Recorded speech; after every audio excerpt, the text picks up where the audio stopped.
저는 이 시간을 다른 전문적인 내용보다는 좀 머리를 개운하게 하는 그런 시간으로 만들어봤습니다. 아름다운 인생, 보람찬 인생 이 내용을 가지고 말씀을 드리려고 합니다. 그래서 우리가 아름다운 적을 남긴다 하는 것은 떨어진 꽃잎은 씨앗을 품고 있어야 하며 곱게 물든 단풍은 봄꽃보다 아름답다, 더 예쁘다, 그런 얘기인데요. 내용 중에 보면은 노불개화 필불로인데 이건 뭐냐면 늙은 나무가 고목이 꽃을 피우면은 결코 죽지 않는 나무다 하는 것을 의미하는 거예요. 나이가 들수록 우리가 그래서 인생 전환점의 계기에서 보면 정약용 선생이 18년 동안 유배 생활을 하면서 목문, 심서 등 500여 권을 집필을 했습니다.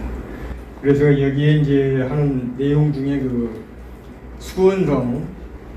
수원성에 지금 이 설계를 했었고 이 거중기를 이 문인으로서 발명을 해가지고 수원성을 쌓는데 혁혁한 공을 세우신 분입니다. 또 여기는 여유당이라는 것은 뭐냐면 우리가 겨울철에 얼음 위를 건너갈 때 조심조심 걸어가면서 건너는 그런 모습을 여유라고 합니다. 그래서 자기의 인생을 사는데 유배 생활을 그렇게 많이 하다 보니까 세상 사는 것을 조심스럽게 산다 해서 여유당이라고 했다.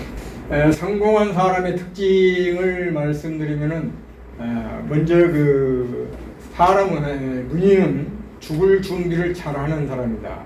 우리가 태어나서부터 죽을 때까지 어떻게 잘 죽을 것인가를 준비하는 것이 문인이라고 본다. 그러거든요.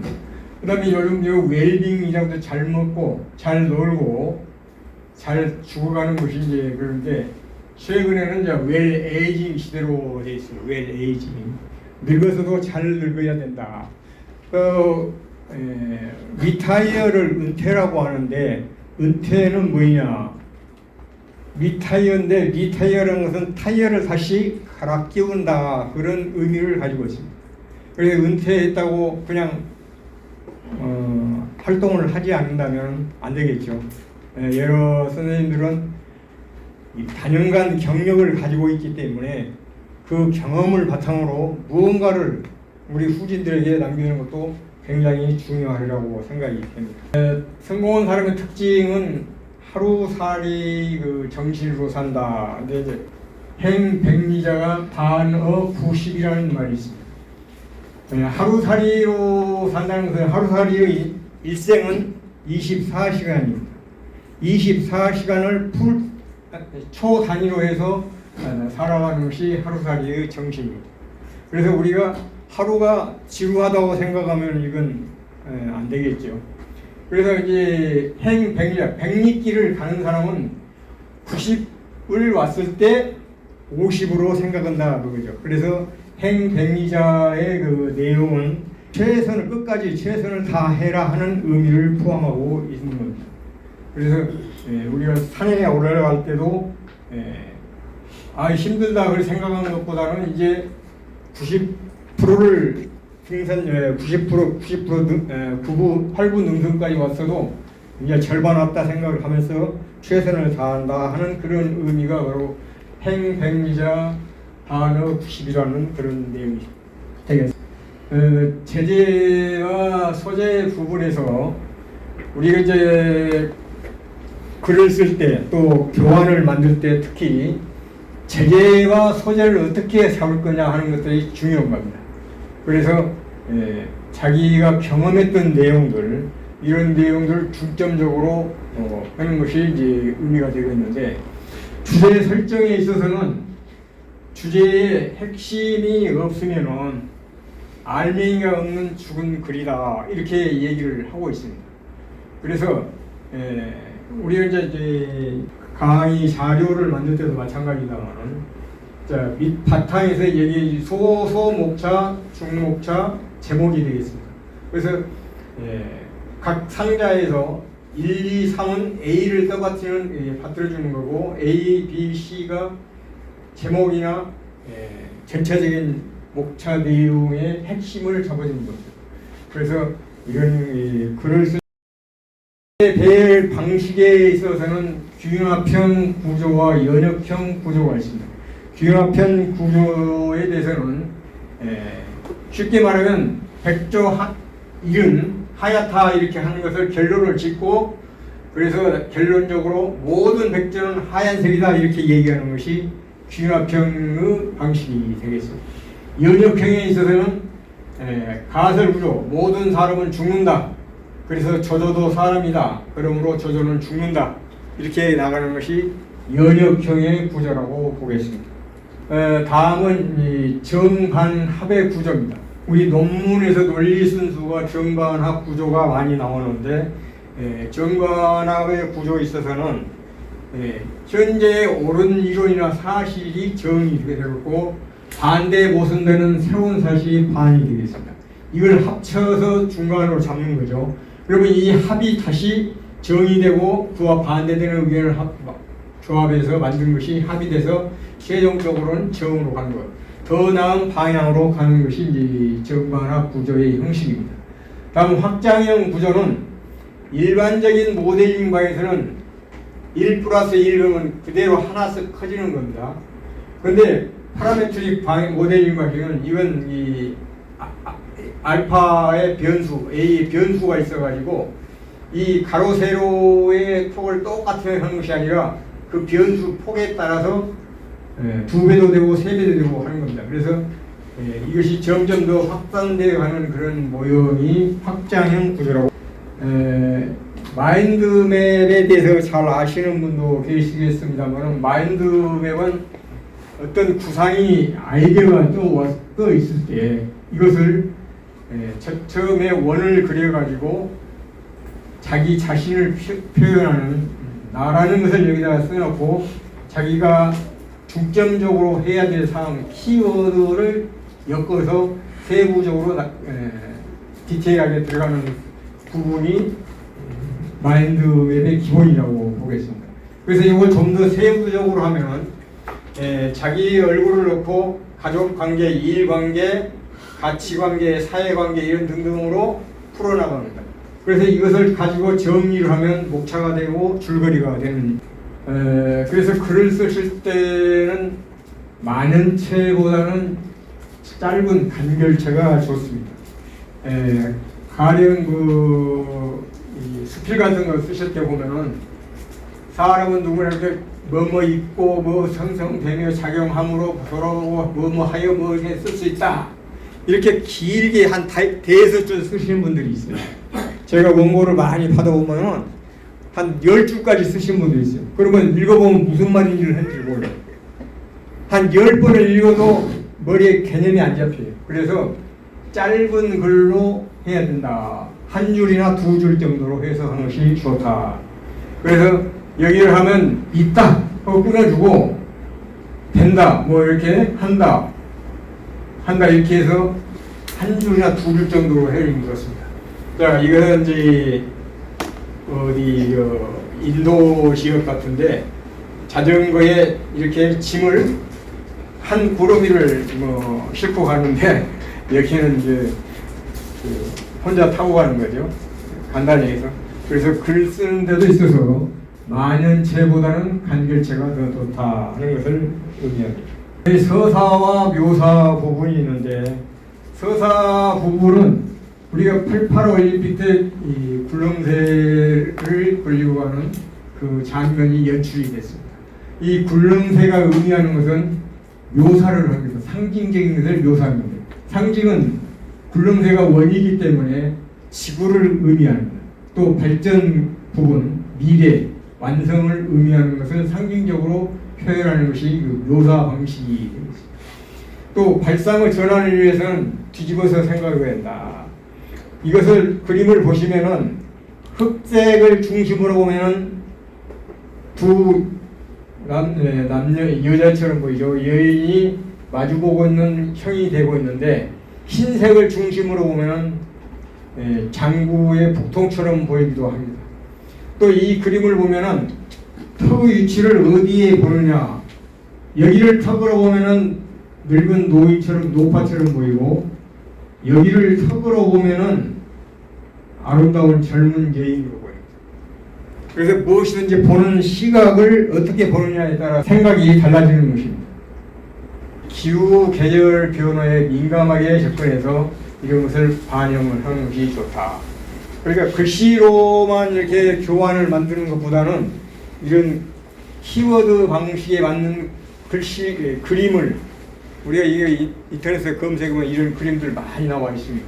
하나씩 넣어서 하면 이것이 양념이 되는 것, 깨소금이 된다. 뭉크는 그 노르웨이 출신의 화가인데 이 사람이 그 오슬로 항에서 그 떠오르는 그 오로라를 보고 자기 그림 화풍을 바꿨습니다.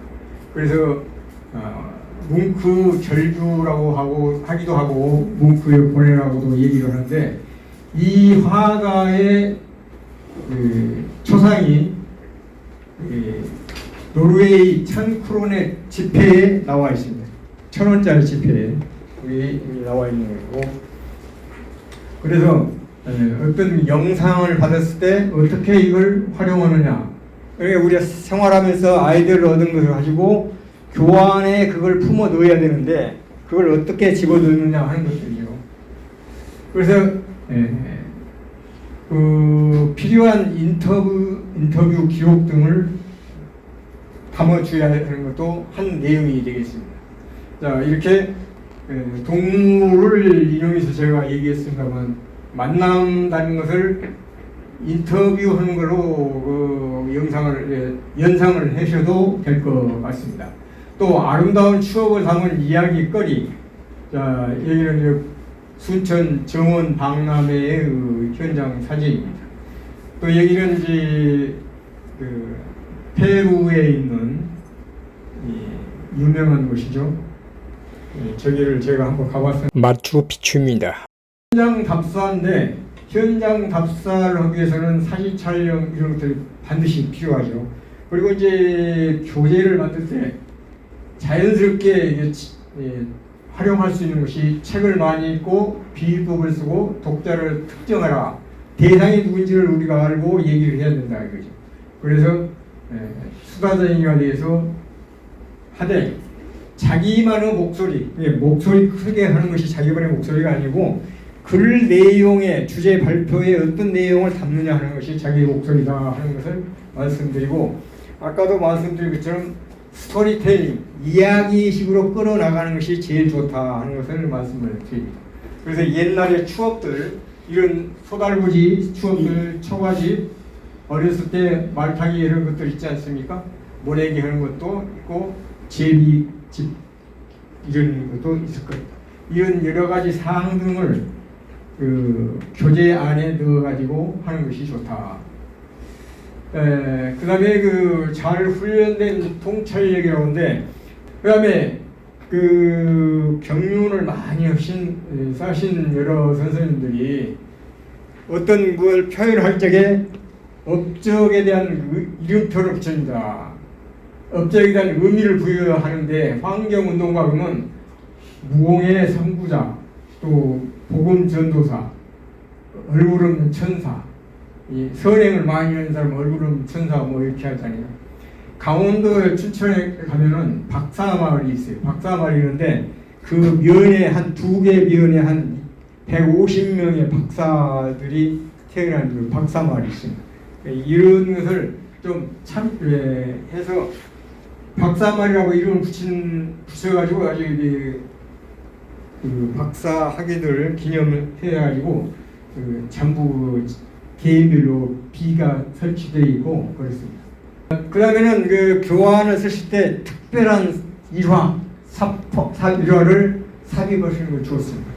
그 호기심이나 진실성을 이걸 나타내는데 임강용이라는 사람이 1991년 당시 28살인데 원양어선을 타고 가는데 원양어선에서 이제 일을 하는데 잘못해가지고 바다에 추락을 해가지고 이게 떨어졌어요. 근데 거북이 등에 거북이가 마치 있어가지고 거북이가 이 사람을 태우고 7시간 정도로 살아남았어요. 그래서 이제 원양어선이 다시 보니까 사람이 없어서 다시 뒤로 향해 가지고 찾아보니까 거북이 등에 살아 있었어요. 그래서 이런 그 강의 자료 때는 좀 참신한 호기심을 끌 수 있는 자료들 이런 것들을 끄집어 넣어서 집어넣으면 좋지 않겠느냐. 그다음에 이제 강의안을 내놓을 때 그 여러 가지 주문이 있는데 늘 메모하는 습관을 가져라. 메모장이 우리는 종이로 쓰는 그 메모가 있기도 하지만은 모바일로 하는 것이 메모가 있어. 삼성 노트도 있고 카톡에 나에게 쓰기 카톡이 있습니다.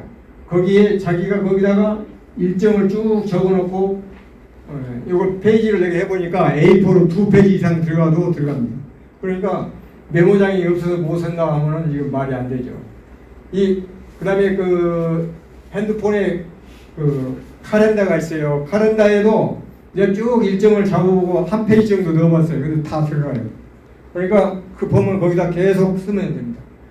그 다음에 텍스트 스캐너는 뭐 잘 아시는 분도 계시겠습니다만은 우리 이 핸드폰에 텍스트 스캐너이 유료로 되어 있습니다만은 처음에 사용할 때는 무료로 사용하다가 유료로 전환이 됩니다. 이런 자료들을 어디 가서 그 전철이 열차든지 뭐 관광지 가면 안내 같은 게 있습니다. 그러면 그걸 기록을 할 수가 없어요. 그러면 사진으로 찍어가지고 이걸 텍스트로 스캐너로 오면은 한 5초 정도 되면 워딩으로 처음 바꿔줍니다. 이것을 저장할 수가 있는 거죠. 독자를 끌어당기는 제목 선택하는데 주제가 집약된 것, 관심과 호기심을 불러일으키는 것, 교훈과 철학이 있는 것, 그 다음에 애매한 것보다는 구체적인 것, 관념적인 것보다는 형상화 구체화된 것, 범위를 좁히는 것, 이런 것이 좋다. 그래서 이제 눈길을 끄는 제목 이런 부분이 있는데 그 눈길을 끌 때에 우리가 단톡방에 이름 쓰는 것도 마찬가지고 제목 붙이는 것도 그렇고 노래나 소설, 영화, 뭐 음악도 마찬가지로 제목이 절반은 먹고 들어가거든요. 그래서 글을 쓸 때 퇴고한다는 것은 퇴고의 유래가 뭐냐면은 당나라신 가도가 말을 타고 길을 시상이 떠올라서 그를 초안을 잡았는데 스님이 달아래 문을 두드린다 하고 이렇게 처음에 썼어. 그렇게 한참 가다 보니까 어떤 고관이 그 행차를 하고 오는데 그 당송 8대가의 부현지사님 한이라는 사람이 있어요. 이 사람이 나온 줄 길이 이제 부딪혀가지고 옛날에는 고관이 가면 길을 비켜서 인사를 해야 되는데 길을 못했어요. 그래서 이제 이만저만해서 얘가 글을 쓰다가 이렇게 했다 그러니까 한유가 그 방송 8대가 한 사람인데 이 사람이 가만히 있고 이제 뭐라고 꾸짖으려고 하다가 말을 두드리다는 것이 좋겠네 해서 두 사람이 친구가 됐다는데 여기서 왜 두드리다는 말을 여기를 퇴자로 쓸 것이냐 고자로 쓸 것이냐 자기는 두드린다로 초안을 잡았는데 는 밀고 간다고 고자는 두드린다 그런 의미인데 이 한유가 두드린다로 하면 좋겠다 해서 그때부터 퇴고로 해가지고 말이 모든 문장들이 퇴고로 해서 글을 쓸 때 마지막 정의하는 것을 퇴고라고 합니다. 그래서 여러분들 교환을 만들 때도 마찬가지예요. 누군가를 한번 검토를 해야 돼요. 자기 혼자 완벽하다고 생각하면 안 되죠. 제가 지금 뭐가 좀 내용이 좀 바꿔졌습니다만은 원래 것보다 지금 좀 이거 내용이 좀 글을 쓰고 책을 쓰고 교환을 만드는 것도 하나의 그 후손들이나 지인들에게 물려주는 정신적 유산이라고 볼 수가 있습니다. 그래서 내가 어떤 삶을 살았는지 자식들에게 알려주는 것이 선택이 아닌 의무입니다. 여러분 책상에 나와 있는 이 매뉴얼이 있습니다. 이 매뉴얼은 제가 한 3개월 거의 100일 동안에 걸쳐서 이걸 거의 한 95% 이상을 제가 만들었어요. 그래서 건설기술인 협회에서 발간을 한 내용입니다. 4차 산업혁명 시대가 이제 도래했다 해가지고 지금 2차, 3차, 4차 산업이 되고 있는데 지금 이 4차 산업에 들어와 있습니다. 그래서 4차 산업에서 우리가 패러다임이 어떻게 바꿔지고 있느냐. 옛날에 1900년대 뉴욕에 마차 행렬이 일으켰어요. 뉴욕 시가를.